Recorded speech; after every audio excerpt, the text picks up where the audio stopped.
మీరే బాధ్యత తీసుకోవాలని మరొకసారి నేను మీకు చెప్తున్నా. ఇంకా 10 రోజుల అవకాశం ఉంది. ఇంటింటికి వెళ్ళండి అందరూ. మన బాధ్యత పేదోని గుండెల్లో మనం అందరం పనిచేయాలి. ఉండాలి అంటే పేదోని గడప ముందుకు మనం పోవాలి. మన ఆఫీస్కు వాళ్ళు రావాల్సిన పని లేదు. నువ్వు రాలేదు, నేను రాయలేదు అనొద్దు. మీరే ఇంటింటికి వెళ్ళండి. ఇంటింట్లో తెలుసుకోండి ప్రభుత్వం ఇచ్చే అన్ని పథకాలు. మీకు ఇప్పుడు మళ్ళొక్కసారి చెప్తున్నా, రేషన్ కార్డు సంస్థలు ఉన్నాయి గ్రామాలలో. ఎవరికి రోజు మీరు ఇమీడియట్ గా లిస్టులో పెట్టి ఇప్పియండి. 200 యూనిట్ల కరెంటు.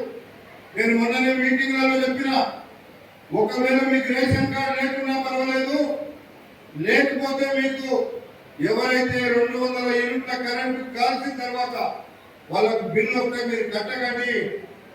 ఎవరైనా డిస్కనెక్ట్ చేసేది నాకు చెప్పండి, లేదా మీ బిల్లు ఎవరైనా ఇస్తే నేను కడతాను చెప్పిన.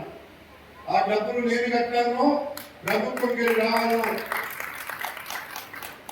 చెప్పాల్సినటువంటి బాధ్యత మీ మీద ఉంది.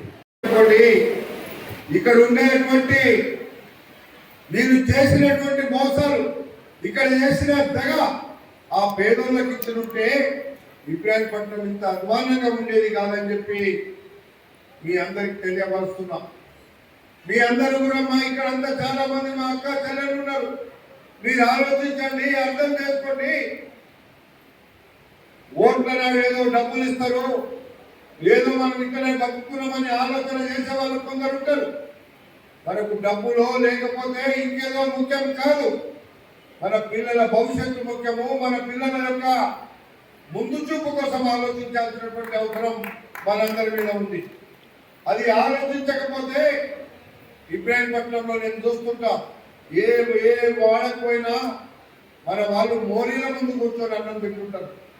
మోరీల ముందు ఉన్నటువంటి ఈగల దోమలతో రోగాల బారిన పడుతున్నారు.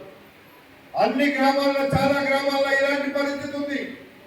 అది కూడా ఒక సంక్షేమ కార్యక్రమాన్నే కాదు, అభివృద్ధి కార్యక్రమాన్ని నేను అందుకే ఆలోచిస్తున్నా అని చెప్పి మీకు మనవి చేస్తున్నా. అందుకే ఈరోజు ఏ మాట అయితే మేము చెప్తామో, ఈ రాష్ట్రంలో ఉన్నటువంటి ఇందిరమ్మ రాజ్యంలో ఏదైతే రేషన్ కార్డు ఇస్తామో అందరికీ ఈరోజు దాదాపుగా 3,500,000 మందికి అక్కడ వచ్చేటువంటి పథకం ఇది కొత్తగా మీకు అమలులో వస్తుంది అనేటువంటి మాట మీకు నేను మనవి చేస్తున్నా. ఇవన్నీ ముఖ్యమంత్రి గారి దగ్గర కూర్చొని ఒక్కొక్కటి మంజూరు చేయించేటువంటి కార్యక్రమాన్ని చేస్తున్నామని చెప్పి ఈ సందర్భంగా మనం చేస్తున్నా. అందుకే ఈరోజు ఇబ్రాహీంపట్నం వెనుకబడ్డ తనాన్ని, ఇబ్రాహీంపట్నాన్ని రంగారెడ్డి జిల్లాలో ఒక ఆదర్శ నియోజకవర్గంగా తీర్చిదిద్దడానికి అన్ని ప్రయత్నాలు చేస్తున్నప్పటికీ కూడా ఇంకా చేయవలసిందే చాలా ఉంది. ఈ 1.5 సంవత్సరాల్లో కోట్లాది రూపాయలు తీసుకొచ్చి అభివృద్ధి కార్యక్రమాలు చేస్తే ఇంకా చాలా చేయాల్సింది, ఇంకా చాలా ఉంది. అందుకే ఈరోజు మీకు కష్టమయ్యేది ఏం లేదు. డబ్బులు ఇచ్చేది రావచ్చు. మీకు రాకపోతే వాళ్ళకి ఇచ్చినాక రాకపోతే ఇచ్చే పద్ధతి నాది. నేను వాళ్ళకి ఇచ్చిన మాటను, ప్రభుత్వం ఇచ్చే ప్రతి రూపాయిని వాళ్ళ ఇంటి దగ్గర మనం చేస్తాను. అరువులు కాకపోతే వాళ్ళు మాకు ఎందుకు ఇస్తలేరంటే, అరువులు కారణాలు చెప్పండి క్లియర్గా.